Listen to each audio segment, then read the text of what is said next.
Welcome to the Culinary Time Machine, where we explore the history of food and the evolution of cooking.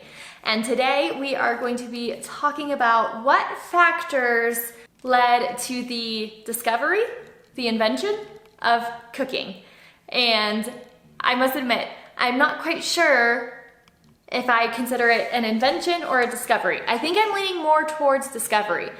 But I'd love to hear from you all. Do you think that cooking was an invention, a discovery, or is there a whole nother word that you think most accurately describes how humans very first interacted with the act of cooking? And if you are someone who is really interested in the history of food, please like and subscribe to this channel. If you know anybody who you think would also be super interested, please share this with them. And if you are an expert in any of this subject matter, I would love to connect with you in the comments and hear more about your expertise. Because I am a chef, and so I am looking at this from a very curious perspective and not from like the scholastically expert perspective. All right, so let's get into the factors that led to the discovery of cooking. So what were those factors? Well, let's think about it. What factors led to you being able to cook the last meal that you cooked? You had to have had some type of edible plants or animals on hand. You must have then also used some type of heat source.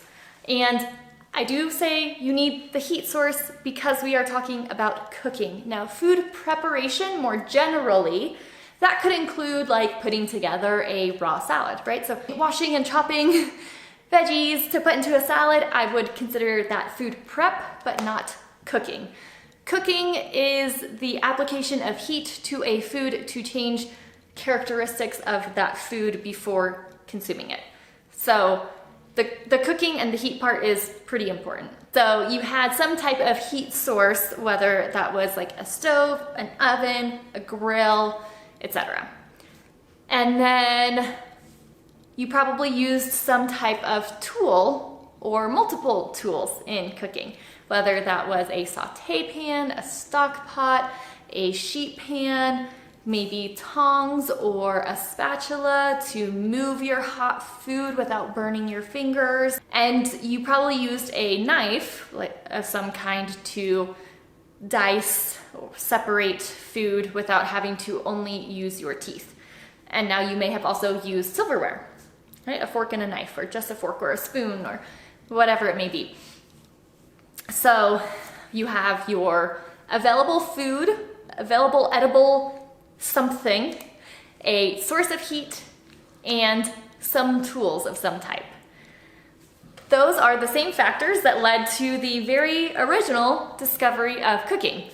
Humans needed to have some type of available plant and animal material available to eat.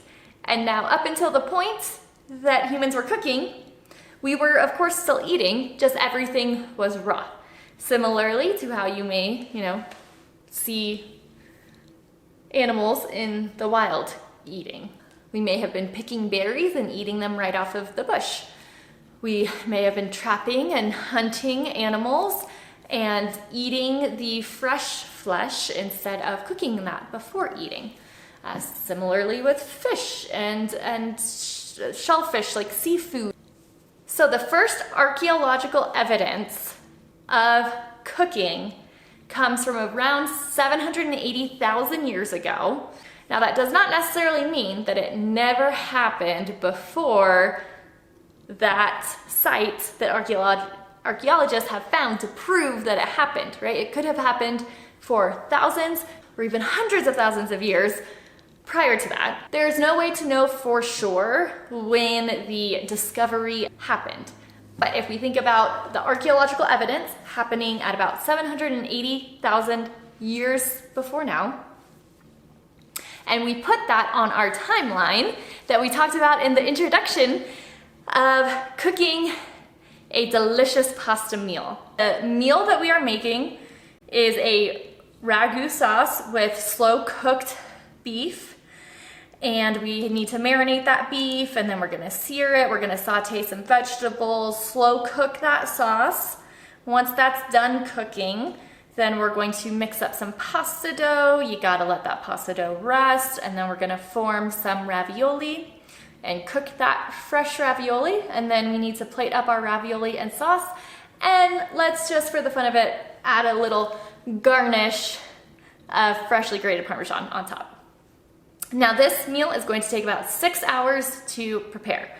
So if we plot this on a 6-hour timeline, but then we also plot the evolution of humans on this timeline over 2 million years, back when we are beginning to marinate our meat, humans are migrating from the African continent into the Asian continent. Now let's look at where the archaeological evidence of cooking happened, 780,000 years ago. So that is around the time when our pasta sauce is slow cooking. We have not even started making our pasta dough yet. We are just slow cooking our pasta sauce. And that is how long ago the first archaeological evidence points to humans cooking. Now, if we go back to when the meat is still marinating, then we can see when humans first there's evidence that humans were first in control of fire, that we found a way to control fire. So, at some point in this area, we need to think about, all right, was there available plant and animal material for us to have so that we could cook? And yes, there absolutely was. So, from where humans evolved away from our ape-like ancestor, and we broke off to be chimps and gorillas and then humans, that happened in like the rainforest of Africa. And then humans would have over time migrated into the savanna. So rainforests are typically pretty lush places with a lot of edible material. You can have like a lot of plants and berries, plant-based foods to eat, along with throughout rivers. There are going to be animals in those rivers, along with other amphibians and mammals that we could hunt and trap and consume. And then as we move into savanna-style land and a savanna-type environment, we still have animals that we can hunt and plant matter that we can consume. Was there available food? Was there available animal and plant material? Yes, of course. We had been eating edible material for millions of years. So I think easy check mark, yes, definitely available materials. So let's move on to the second, a heat source. Now the most basic heat source we're gonna find is straight up fire. Of course, at the time, lightning can still strike the ground. Wildfires would have already existed. It's quite possible that humans would have seen a wildfire and moved towards that area to forage after the fire went out. This is seen in other species of animals too, where they will intentionally seek out places that have just survived a wildfire in order to eat whatever it is that they enjoy eating there. So for humans, this could have meant going and eating an animal that had been, that had perished in the fire, but there may have still been some cooked flesh available to consume. They also may have seen that, there are still burning coals of a burnt down tree or something, but the coals are still hot. And if they had just, caught a fish out of a river or caught a small animal or something, they may have chosen to set that on the coals and then been able to eat something that was already cooked. And these are things that we're probably never going to be able to find archaeological evidence of their existence. But it doesn't mean that it couldn't have happened. So while we can tie the discovery of cooking to a habitual action of creating fires, of harnessing fire and then stoking a campfire intentionally to cook food and then passing that knowledge down over the generations, it's also possible that there were opportunistic actions that happened hundreds of thousands of years before that, where humans may not have even harnessed fire yet, but they still could have cooked a meal. Now, until humans harnessed fire and learned how to create a spark or travel, maintain a fire, there couldn't have been any habitual cooking. So a person may have eaten cooked food once in their lifetime and potentially never again if it was from, an opportunistic type experience. So if evidence of humans harnessing the power of fire and having control of fire dates back to 1.7 to 2 million years ago, but evidence of humans using fire to cook comes from 780,000 years ago, to me that feels like a pretty big gap that it seems very unlikely to me that nobody was ever cooking with the fire. Maybe a few generations could pass once fire has been harnessed before somebody says, hey, let's put some food over that. That just seems like a pretty big gap for nobody to be putting food over fire. And this is where we come to, all right, what do we have scientific evidence and a scholarly explanation for?